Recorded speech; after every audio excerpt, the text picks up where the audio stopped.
Hi friend, good evening. Welcome back to my YouTube channel. हम लोग आज जो एक्सरसाइज था रिलेशन एंड फंक्शन का, उसका पहला एक्सरसाइज 2.1 का क्वेश्चन सोल्व करेंगे। स्टार्ट करते हैं। यहाँ पे क्वेश्चन नंबर फर्स्ट में दिया हुआ है, if x y 3 + 1 y -2/3। X y दो वैल्यू दिया हुआ है, एक एक्स के टर्म में और एक वाई के टर्म में, 5/3 1/3। तो find the value of x and y. तो इससे हमको क्या पता चल रहा है, जो ऑर्डर्ड पेयर बनाते थे रिलेशन का, उसमें दो वैल्यू रहता था एक्स वाई, और ऐसा बहुत सारा पेयर बनता था। तो यहाँ पे हम जानते थे कि ऑर्डर्ड पेयर, अगर दो ऑर्डर्ड पेयर आपस में इक्वल है, जैसे x1/1 इक्वल है x2/2 के, मतलब दो ऑर्डर्ड पेयर आपस में इक्वल कब होगा, जब फर्स्ट एलिमेंट फर्स्ट के इक्वल होगा और सेकेंड एलिमेंट सेकेंड के इक्वल होगा। मतलब कि x वाला टर्म x के इक्वल होगा और y वाला टर्म y के इक्वल होगा। तो यहाँ पे दोनों को इक्वल कर देंगे, तो यहाँ पे लिख सकते हैं x/3 + 1 इक्वल टू, ये x वाला टर्म इधर पहला जो ऑर्डर्ड पेयर है उसमें है x/3 + 1 इक्वल टू इधर फर्स्ट एलिमेंट 5/3। तो ये दोनों को इक्वल करेंगे, तो यहाँ से देख रहे हैं कि x का वैल्यू आ जाएगा 5/3 - 1। 5/3 - 1 को सोल्व करेंगे तो 5 - 3/3। अब इसी को x/3 इक्वल टू 5 में से 3 जाएगा तो 2/3, और यहाँ से x का वैल्यू आ गया 2। तो x का वैल्यू तो एक आंसर आ गया, x का वैल्यू 2। उसी तरह से जो सेकेंड एलिमेंट होगा, ऑर्डर्ड पेयर इक्वल है कहने का मतलब फर्स्ट एलिमेंट फर्स्ट के इक्वल और सेकेंड एलिमेंट सेकेंड के इक्वल है। तो y - 2/3 इक्वल टू 1/3। तो यहाँ से y का वैल्यू भी आ जाएगा 1/3 + 2/3, मतलब y का वैल्यू 3/3। तो y का वैल्यू 1 आंसर आ गया। x का वैल्यू 2 और y का वैल्यू 1, यही दोनों वैल्यू फाइंड आउट करना था कि find the value of x and y। तो ये इसका आंसर होगा। अभी क्वेश्चन नंबर सेकेंड में, if the set A has 3 element, A has 3 element मतलब क्या दिया हुआ, number of element in A equal to 3 दिया है, और सेट बी, बी सेट का दिया हुआ है 3 4 5। तो इसमें भी देख रहे हैं कि 3 एलिमेंट निकालने कह रहा है। Then find the number of element in A cross B. A cross B मतलब कार्टेशियन प्रोडक्ट, और इसमें निकालना है कि कितना नंबर ऑफ एलिमेंट आ रहा है। तो यहाँ से बी में भी 3 एलिमेंट है, तो number of element in set B equal to 3 हो जाएगा। अब जो होता है number of A cross B निकालते हैं, तो number of element in A cross B ये कितना आता है, मतलब कि n A in cross n B, n A into n B, number of element in A और number of element in B. तो ये आ जाएगा 3 × 3 इक्वल टू 9। तो जो कार्टेशियन प्रोडक्ट आएगा ए और बी का, उसमें टोटल एलिमेंट 9 होंगे। यहाँ से देखो क्वेश्चन नंबर थर्ड जो है, g इक्वल टू दिया हुआ एक सेट g है, तो g का दो एलिमेंट है 7 और 8, h का 3 एलिमेंट है 5 4 2।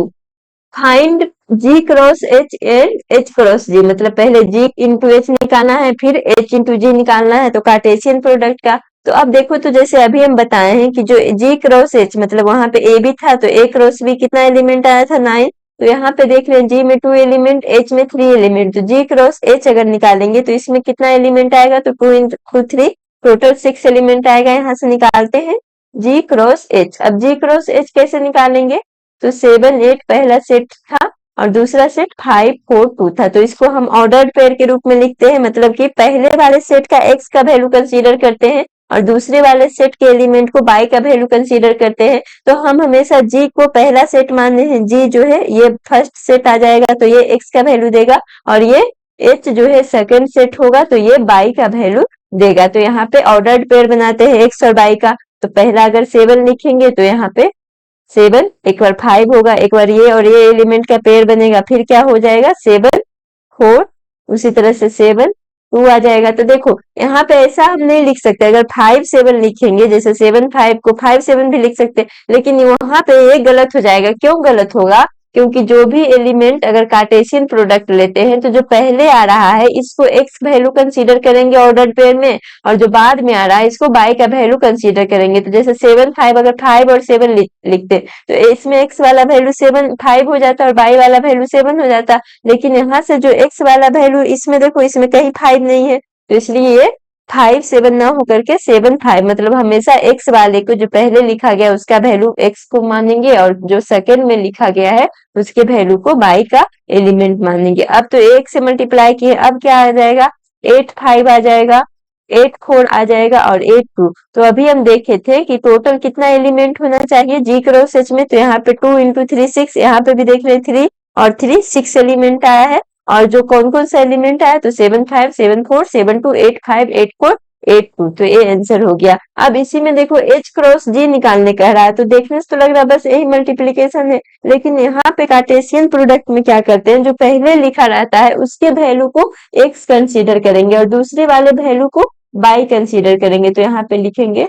एच का वैल्यू 5 4 2 क्रॉस 7 8। देखो इसमें हम क्या लिख सकते हैं, इसमें 5 7 लिख सकते हैं। और यहाँ पे ध्यान देना कि जो भी ऑर्डर्ड पेयर लिखेंगे हमेशा स्मॉल ब्रैकेट में और सेट को मीडियम ब्रैकेट में।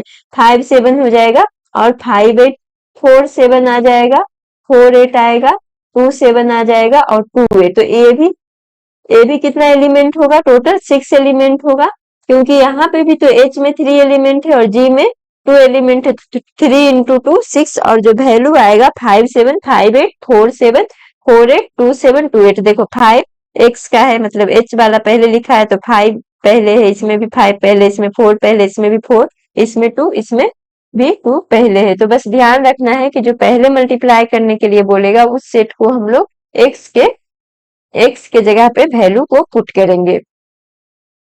नेक्स्ट है क्वेश्चन नंबर 4 में, state whether each of the following statement are true or false. If the statement is false rewrite the given statement correctly. नीचे 3 statement दिया है, अब बताना है कि स्टेटमेंट जो दिया है ट्रू है या फॉल्स है। अगर फॉल्स है तो करेक्ट क्या है। फर्स्ट में क्या दिया हुआ, फर्स्ट स्टेटमेंट में पी एक सेट दिया हुआ है, एम एन सेट कैसे समझें, क्योंकि ये मीडियम ब्रैकेट में है, और क्यू इक्वल टू ये दिया है एन और एम। तो अब पी क्रॉस क्यू का वैल्यू इसमें कितना दिया है, देखो पी क्रॉस क्यू भी एक सेट बनेगा, तो एम एन दिया है और एन एम दिया है। तो यहाँ पे कह रहा है कि ये स्टेटमेंट ट्रू है या फॉल्स है। तो यहाँ पे हम देख रहे हैं कि पी में 2 एलिमेंट है, क्यू में भी 2 एलिमेंट है, तो जो पी क्रॉस क्यू करेंगे ये आ जाएगा 2 क्रॉस 2, तो इसमें 4 एलिमेंट आना चाहिए, लेकिन यहाँ पे ये 2 एलिमेंट है, तो यहाँ से ही ये स्टेटमेंट जो हो जाएगा फॉल्स हो जाएगा। और क्या होगा, एन पी क्रॉस क्यू, मतलब एन जो होगा पी क्रॉस क्यू का जो एलिमेंट होगा वो कितना होगा, तो यहाँ पे 4 होगा। और क्या क्या होगा, पी क्रॉस क्यू, अब पी का वैल्यू रखेंगे और क्यू का वैल्यू रखेंगे, तो एम एन और क्यू का value N M. P cross Q निकालना है तो पहले इसका वैल्यू रखेंगे, तो एम एन और एन एम। फिर उसी तरह से यहाँ पे देखो एम एन से मल्टीप्लाई किए हैं, एम एन से और इसको एम एन से और एम एम करते हैं, मतलब फर्स्ट वाले को पहले दोनों से मल्टीप्लाई किए हैं, फिर क्या हो जाएगा एन एन हो जाएगा और एन एम हो जाएगा। तो इस तरह से इसका 4 एलिमेंट आएगा और जो होगा M N M M N N और एन एम। तो यहाँ पे 2 एलिमेंट, यहाँ पे अब इसमें पता नहीं चल रहा है कि एम, ये कैसे पता चलेगा कि एक्स वाला कौन सा वैल्यू है। तो यहाँ पे हम देख रहे हैं कि P और Q में दोनों एलिमेंट सेम है, इसलिए 2 वैल्यू जो आया है सेम सेम आया है। तो यहाँ पे x और y से मतलब नहीं रहेगा, क्योंकि दोनों वैल्यू सेम है, तो कोई सा भी वैल्यू, लेकिन हमेशा कंसीडर करेंगे कि जो फर्स्ट वाला लिखा हुआ किस सेट का है, तो ये P सेट का वैल्यू है। इसी में क्वेश्चन नंबर सेकंड, ये फोर्थ था तो इस स्टेटमेंट को करेक्ट कर दिए हैं।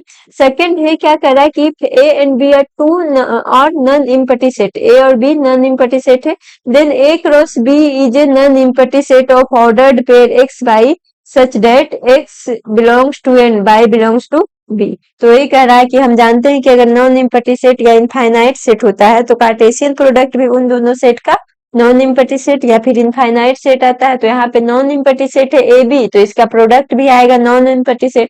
और ऑर्डर्ड पेयर कैसे बनेगा, 2 है तो यहाँ पे एक्स वाई 2 एलिमेंट आएगा, और एक्स का जो वैल्यू होगा वो पहले सेट से बिलोंग करेगा, that is A, and y का जो वैल्यू होगा सेकेंड सेट से बिलोंग करेगा, तो that is y belongs to B. तो ए भी स्टेटमेंट ट्रू होगा, तो जो ट्रू है उसके लिए तो आगे कुछ करने का जरूरत नहीं है। अब स्टेटमेंट थर्ड में दिया हुआ, if A equal to 1 two A में है, 1 टू बी है 3 4, then A cross B intersection 5।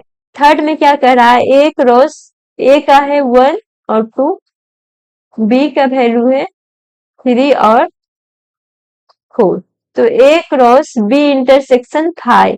अब देखो तो इंटरसेक्शन हम क्या पढ़े हैं, तो यहाँ पे क्या आ जाएगा, ए क्रॉस बी इंटरसेक्शन फाइव। अब ए क्रॉस ये बी फाइव मतलब इम्पटी सेट है, तो यहाँ पे बी में तो एलिमेंट है लेकिन फाइव में कोई एलिमेंट नहीं है, तो इंटरसेक्शन का मतलब होता है जो एलिमेंट मैच कर रहा है उसको लिखना। तो बी में जो एलिमेंट है फाइव से कभी मैच नहीं करेगा, मतलब ये भी एक इम्पटी सेट आ जाएगा। और जब इसको मल्टीप्लाई करेंगे, कोई भी सेट को अगर इम्पटी सेट से मल्टीप्लाई करेंगे तो ये भी जो वैल्यू आएगा वो एक इम्पटी सेट ही होगा। तो यहाँ पे अभी हम देखें कि दो नॉन इम्पटी सेट का प्रोडक्ट होता है। नॉन इम्पटी सेट जब इम्पटी सेट आ जाएगा, क्योंकि इसमें एक का वैल्यू, ए का तो वैल्यू हम डाल देंगे, बी का क्या वैल्यू डालेंगे, तो एक ऑर्डर्ड पेयर ही नहीं बनेगा। जब ऑर्डर्ड पेयर नहीं बन रहा है, कहने का मतलब क्या हो गया कि ये वाला जो वैल्यू आ रहा है वो फाई आ जा रहा है, कार्टेशियन प्रोडक्ट फाई आ जाएगा। तो ये तीसरा स्टेटमेंट भी ट्रू है। नेक्स्ट क्वेश्चन है 5, ए इक्वल टू -1 1। अब ए में एक सेट है, इसमें एलिमेंट दिया है -1 और 1। फाइंड ए क्रॉस ए। तो अब A cross A find out करने के लिए सबसे पहले ए क्रॉस ए फाइंड आउट करेंगे। तो यहाँ पे -1 1 और क्रॉस -1 और 1।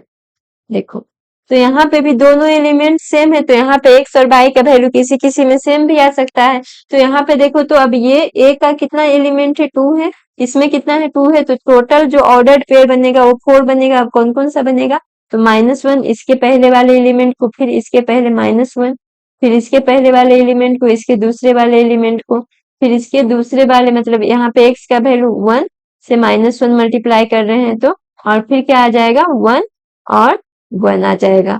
तो इस तरह से देख रहे हैं कि टोटल 4 पेयर बन गया ए क्रॉस ए का। हमको निकालना है ए क्रॉस ए क्रॉस ए। तो अभी ए क्रॉस ए का वैल्यू पता चल गया, उसमें हम ए को मल्टीप्लाई कर देंगे। ए -1 -1 -1 1 1 -1 1 और 1। यहाँ पे देखो दोनों वैल्यू सेम क्यों है, क्योंकि दोनों जो भी सेट है इसमें एलिमेंट सेम ही सेट है, तो एलिमेंट भी सेम रहेगा, इसलिए एक्स और वाई का वैल्यू सेम आया है। क्रॉस, अब ए क्रॉस ए, तो ए क्रॉस से -1 1, इसको मल्टीप्लाई करेंगे तो सारे में पहले अब एक्स वाला वैल्यू इतना कंसीडर करेंगे और ये वाई वाला वैल्यू कंसीडर हो जाएगा।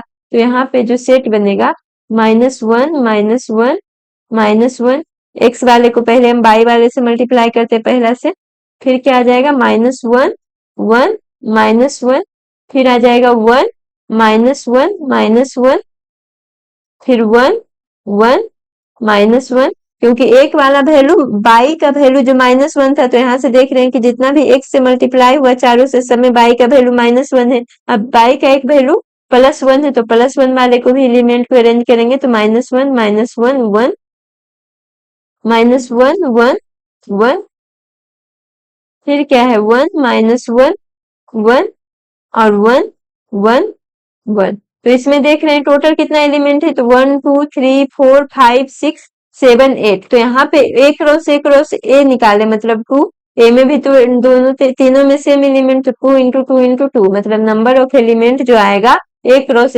ए में 8 आएगा। तो यहाँ से देख रहे हैं 8 आ भी रहा, और कौन कौन सा एलिमेंट आएगा, तो ये जो आया है यही सारा एलिमेंट आएगा। तो ये हो गया क्वेश्चन नंबर 5 का आंसर।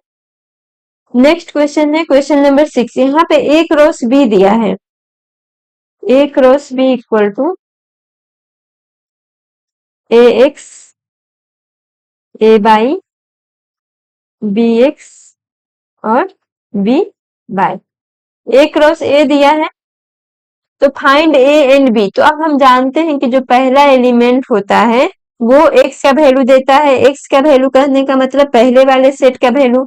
जब तो पहला एलिमेंट क्या है, ए है। यहाँ पे देखो सेट में क्या है, और हम जानते हैं कि सेट में एक एलिमेंट को रिपीट करके नहीं लिखते हैं, तो यहाँ पे भी ए है, यहाँ पे भी है, इसको रिपीट नहीं करेंगे, यहाँ पे बी है, यहाँ पे बी है। तो जो पहला एलिमेंट होगा वो सेट ए का एलिमेंट होगा, तो A equal to A B हो जाएगा। वही B equal to second element होगा, तो सेकेंड एलिमेंट क्या है, एक्स है और फिर बाई है। तीसरे में एक्स है, तो एक बार एक्स को कंसीडर कर लिए हैं, तो बाकी को हम कंसीडर ही नहीं करेंगे, क्योंकि जो सेट लिखते हैं रोस्टर टेबुलर, यहाँ पे रोस्टर फॉर्म में, उसमें कोई सा भी एलिमेंट को हम रिपीट नहीं करते, एक ही बार लिखते हैं। तो ए में जो एलिमेंट ए बी हो गया और बी में एलिमेंट एक्स वाई हो गया। नेक्स्ट क्वेश्चन है question number 7। A equal to 1 2 B equal to 1 2 3 4, C equal to 5 6, D equal to 5 6 7 8। Verify that A cross B intersection C equal to A cross B intersection A cross C. अब यहाँ पे देखो निकालना क्या है हमको, मतलब वेरीफाई करना मतलब प्रूव करना है। क्या क्या दिया हुआ है, तो ए इक्वल टू है 1 2, B equal to 1 2 3 4, C equal to 5 6 और डी इक्वल टू 5 6 7 8। तो वेरीफाई जो करना, फर्स्ट में क्या कर रहा है, A cross B intersection C equal होना चाहिए A cross B intersection A cross C का। तो यहाँ पे देखो सबसे पहले बी इंटरसेक्शन सी निकाल लेंगे एलएचएस में। एलएचएस में है ए क्रॉस बी इंटरसेक्शन सी। तो सबसे पहले बी इंटरसेक्शन सी निकालेंगे। अब बी इंटरसेक्शन बी में कितना है, 1 2 3 4 है और सी में इंटरसेक्शन 5 6 है। तो देखो कोई सा भी एलिमेंट ये दोनों में मैच नहीं कर रहा। इंटरसेक्शन में हम जानते हैं कि अगर एलिमेंट मैच करेगा तभी लिखेंगे, तो एलिमेंट मैच नहीं कर रहा, मतलब जो बी क्रॉस सी का सेट आएगा वो फाई आएगा, इम्पटी सेट आएगा। तो यहाँ पे ए क्रॉस बी इंटरसेक्शन सी। अब देखो, अब यहाँ पे फाई आ गया, तो हम जानते हैं कि कोई सा भी नॉन इम्पटी सेट में अगर इम्पटी सेट मल्टीप्लाई होगा तो जो कार्टेशियन प्रोडक्ट आएगा वो फाई आएगा। तो यहाँ पे एलएचएस जो आ गया ये फाई आ गया है। अब आरएचएस में देखते हैं, आरएचएस में क्या दिया हुआ है, ए क्रॉस बी इंटरसेक्शन निकालना है ए क्रॉस सी का। तो आरएचएस में A cross B intersection A cross C का। अब ए क्रॉस बी निकालेंगे, तो यहाँ पे देखो तो ए क्रॉस बी, ए में कौन कौन सा एलिमेंट है, तो 1 2, बी में जो है 1 2 3 4 है। तो एक में देख रहे हैं 2 एलिमेंट है और सेकंड में 4 एलिमेंट है। तो जो ए क्रॉस बी में आएगा वो टोटल 4 इंटू 2 8 एलिमेंट आएगा। तो क्या क्या आ जाएगा, देखो ए में 1 है तो पहले ये वाला वैल्यू को रखेंगे, 1 1 1 2 1 3 1 4 2 1 2 2 2 3 2 4, ये आ जाएगा। अब उसी तरह से ए क्रॉस सी निकालना है, मतलब ए क्रॉस सी। तो A cross C equal to यहाँ पे 1 2 और सी में दिया था 5 और 6।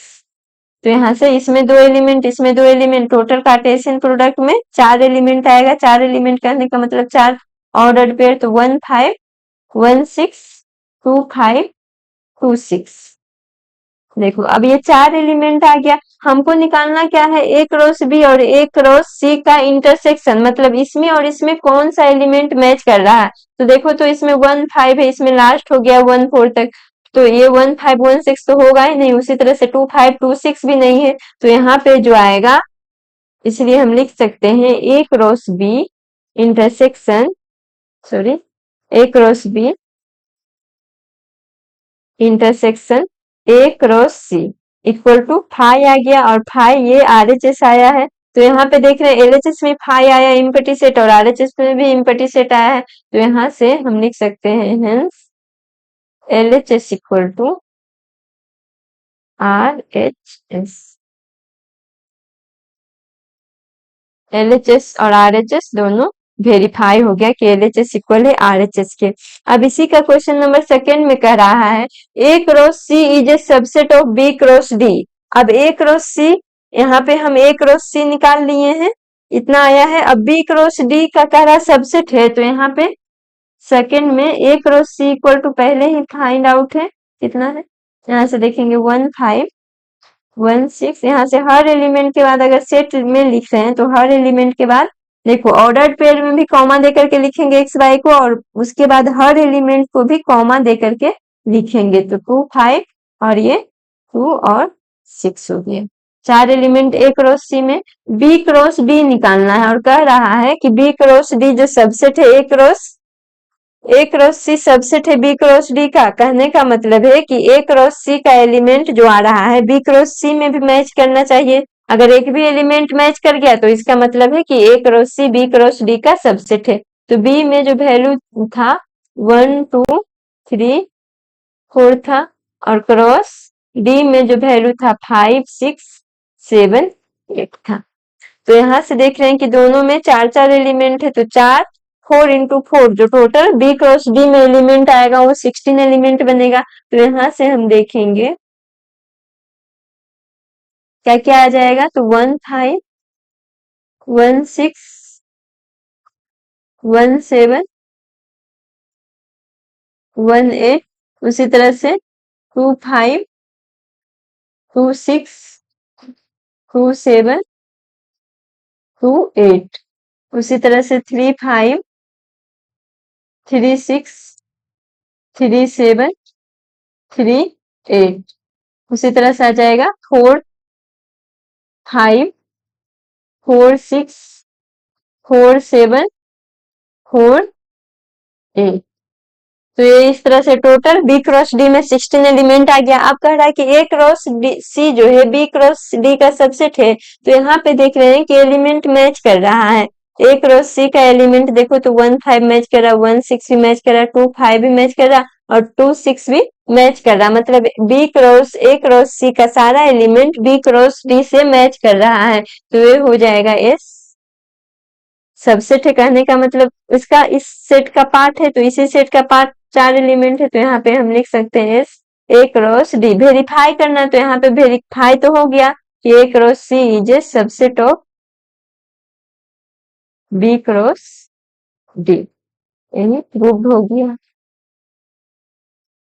नेक्स्ट क्वेश्चन है A equal to 1 2 B equal to 3 4। तो यहाँ पे ए इक्वल टू दिया हुआ है 1 और 2, बी इक्वल टू दिया हुआ है 3 और 4। राइट ए क्रॉस बी मतलब कार्टेशियन प्रोडक्ट निकालना है, तो 1 2 क्रॉस 3 4। कार्टेशियन प्रोडक्ट में दो दो एलिमेंट है तो 4 एलिमेंट आएगा। तो यहाँ पे 1 3 हो जाएगा, 1 4 हो जाएगा, 2 3 और 2 4। ये 4 एलिमेंट ए क्रॉस बी में आएगा। तो ये ए क्रॉस बी लिख दिए। करा how many subset will A cross B है, करा ए क्रॉस बी का कितना सबसेट होगा। तो देखो तो इसका सबसेट फिर आगे है how many subset will A cross B है, लिस्ट देम। तो इसका सबसेट निकालना है। देखो तो ए क्रॉस बी में टोटल 4 एलिमेंट है। अब जानते हैं कि सबसेट जो होता है फाई और ए क्रॉस बी, मतलब जो हर एक सेट अपना सबसेट होता है। तो ए क्रॉस बी, एक तो ए आ जाएगा, एक फाई आ जाएगा, और क्या क्या बनेगा। तो देखो सारा एलिमेंट का अलग अलग का एक सेट बन जाएगा, 1 3 या फिर 1 4 2 3, इस तरह से 2 4। तो 4 एलिमेंट एक एक को अगर अलग अलग भी लिखेंगे तो ये सब सबसेट बन जाएगा। तो इस तरह से टोटल कितना सबसेट आ गया, यहाँ पे 4 और 2 6 आ रहा है। फिर दो दो एलिमेंट का एक साथ बनाएंगे, जैसे 1 3 हो गया 1 4 1 3 2 3 और 1 3 2 4। दो दो एलिमेंट का एक एक सबसेट बना रहे हैं। उसी तरह से आ जाएगा 2 1 4 2 3 और 1 4 2 4, यहाँ पे आ जाएगा 2 3 2 4। तो ये दो दो एलिमेंट का कितना बन रहा है, तो 1 2 3 4 5 6, ये कितना आ गया 6 इधर आ गया। और 3 3 एलिमेंट का भी सबसेट बनेगा। देखो एक चारों एलिमेंट का तो एक क्रॉस बी ही हो गया, कोई एलिमेंट नहीं उसका 5 हो गया, एक एक एलिमेंट का ये 4 बन गया, दो दो एलिमेंट का ये टोटल 6 बन रहा है। तो और बाकी जो बचा है 3 एलिमेंट का बनेगा, मतलब 1 3 1 4 2 3, एक सबसेट ये बनेगा। इस तरह से इसको ऐसे भी लिख सकते हैं। फिर कौन सा बनेगा 1 3 1 4 2 4, फिर जो बनेगा 1 3 2 3 2 4, और क्या बनेगा 1 4 2 3 2 4। बस इतना ही बनेगा, बाकी 2 3 से तो बनेगा नहीं, क्योंकि 2 3 2 4 बस यही बच जाएगा 1 4 2 3 2 4। तो यहाँ से देख रहे हैं टोटल कितना आ गया 6 6 इधर 12 और 3 एलिमेंट का 4, मतलब टोटल नंबर ऑफ सबसेट जो होगा of subset in A cross B कितना आ गया है 6 6 12 और 12 6 16। या फिर अगर हम फॉर्मूला से देखें तो टोटल नंबर ऑफ सबसेट, कोई सा भी सेट में टोटल नंबर ऑफ सबसेट कैसे दिया जाता है, 2 के पावर n से, जहां n जो होता है नंबर ऑफ एलिमेंट होता है, तो एक रोस बी में टोटल नंबर ऑफ एलिमेंट कितना था 4, तो यहाँ पे 2 का पावर 4 भी लिखते हैं तो 16 आ जाता है। और यहाँ पे लिस्ट करने कह रहा था, मतलब कि उसको लिखने कह रहा था कौन कौन सा सबसेट होगा, तो एक ये, फिर ये इधर 4, फिर इधर से ये 6 और फिर इधर से एक 4, तो इस तरह से टोटल सबसेट एक रोस बी में 16 आएगा। नेक्स्ट है question number 9, let A and B be two set such that n A equal to 3 है, n A number of element in set A equal to 3, number of element in set B equal to 2। अब कह रहा है A cross B x1 by 2 z1 and r in A cross B, find A and B where x by z and r distinct element. A cross B में क्या दिया हुआ है, देखो अब यहाँ पे ए क्रॉस बी में कितना है, टोटल कितना एलिमेंट आना चाहिए, तो 3 इंटू 2 टोटल 6 एलिमेंट आना चाहिए। यहाँ पे ये नहीं करा कि टोटल एलिमेंट है, यहाँ पे तीन एलिमेंट दिया हुआ है, वो है एक है x1, एक है बाई 2 और तीसरा है z1, तीन एलिमेंट दिया हुआ है। तो कह रहा है कि where x and x by z are distinct element, ये तीनों अलग अलग एलिमेंट है। तो यहाँ से हम देखेंगे कि a में कितना है इससे, तो यहाँ पे x से बाई है, जेड तीन एलिमेंट आ जाएगा, पहला टर्म जो आता है पहले वाला का एलिमेंट होता है तो ए का एलिमेंट, और बी का जो एलिमेंट आ जाएगा, बी का कितना आ जाएगा, तो यहाँ पे बी का जो बाई वाला वैल्यू जो सेकेंड वाला वैल्यू होता है वो बी का तो 1 है और 2 है फिर 1 है, तो ये रिपीट हो गया, तो ये तो होगा नहीं, यहाँ पे देखो रिपीट नहीं कर रहा, डिस्टिंक्ट एलिमेंट, इसलिए ये तीनों एलिमेंट हुआ और सेकेंड में 1 2, तो इस तरह से देखो तो ए में 3 एलिमेंट और बी में 2 एलिमेंट है, यहाँ पे दिया भी हुआ है कि ए में 3 एलिमेंट और बी में 2 एलिमेंट, तो ए और बी सेट मालूम करना था, तो यहाँ से क्वेश्चन नंबर 9 का ए आंसर हुआ। लास्ट क्वेश्चन है question number 10, the Cartesian product A cross A has 9 element, A cross ए में कितना एलिमेंट है, 9 एलिमेंट है, तो यहाँ पे ए क्रॉस ए दोनों सेम है, मतलब कि n A equal to 3 element हो जाएगा, तभी 3 क्रॉस 3 इक्वल टू 9 आएगा। among which are found -1 0 and 0 1, Cartesian product देखो, कार्टेशियन 9 एलिमेंट है, इसका 2 एलिमेंट दिया हुआ -1 0 और 0 1, दो कार्टेशियन प्रोडक्ट मतलब दो ऑर्डर पेयर दिया हुआ है, 9 एलिमेंट है। तो यहाँ पे ए में हम कितना देखेंगे, तो ए में जो आ रहा है -1, ए में -1 और 0 आ रहा है, और देखो तो यहाँ पे ए क्रॉस से मतलब कि सेम एलिमेंट होगा, होगा कि नहीं, ए क्रॉस ए कहेंगे तो कोई सा भी 2 एलिमेंट सेम आएगा, मतलब कि ये जो सेकंड का भी वैल्यू होगा इसी सेट से बिलोंग करेगा, तो एक तो -1 आ गया, दूसरा आ गया 0, अब तीसरा जो एलिमेंट है बाई वाला एलिमेंट भी सेकंड एलिमेंट का है, तो second element first element same है, तो यहाँ पे लिख सकते हैं कि ये में जो एक वैल्यू चेंज आ रहा था ये भी तो इसी से लाई करेगा, क्योंकि ये दोनों सेम ही ए दोनों सेम सेट है, तो जो आगे लिखा हुआ है वो भी इसी सेट का एलिमेंट होगा और जो पीछे लिखा हुआ वो भी इसी सेट का एलिमेंट होगा। तो -1 0 को हम कंसीडर कर लिए कि फर्स्ट एलिमेंट है, इसमें लास्ट एलिमेंट 0 था 1 था, क्योंकि हमको टोटल 9 है, 9 चाहिए, तो 9 तो हमको मालूम नहीं है, था 2 ही सेट मालूम था, 2 ही ऑर्डर पे, तो इसलिए इसमें देख रहे हैं कि 3 अलग अलग डिस्टिंक्ट नंबर दिया हुआ, तो -1 0 1 जो हो जाएगा ए सेट का एलिमेंट आ जाएगा। अब कह रहा है कि फाइंड द रिमेनिंग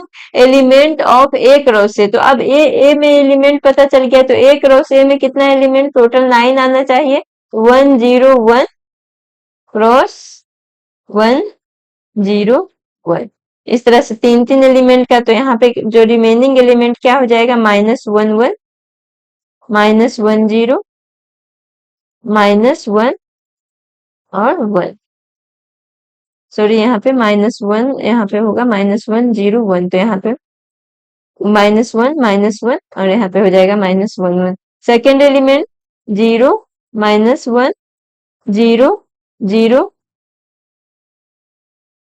और 0 0 और 0 और 1, थर्ड वाला के साथ हम करेंगे तो 1 और 1 1 और -1 1 और 0 और 1 और 1, तो इस तरह से देख रहे हैं कितना एलिमेंट आ रहा है, तो 1 2 3 4 5 6 7 8 9, अब कह रहा है रिमेनिंग एलिमेंट, तो -1 0 और 0 1 तो दिया हुआ था, तो -1 0 को इससे कैंसिल कर देंगे, रिमेनिंग में पूछा है टोटल इतना एलिमेंट है और पहले से 2 एलिमेंट दिया हुआ -1 0, तो ये वाला नहीं होगा और 0 1 ये वाला नहीं होगा, मतलब टोटल जो 7 एलिमेंट होगा ये सारा आंसर होगा।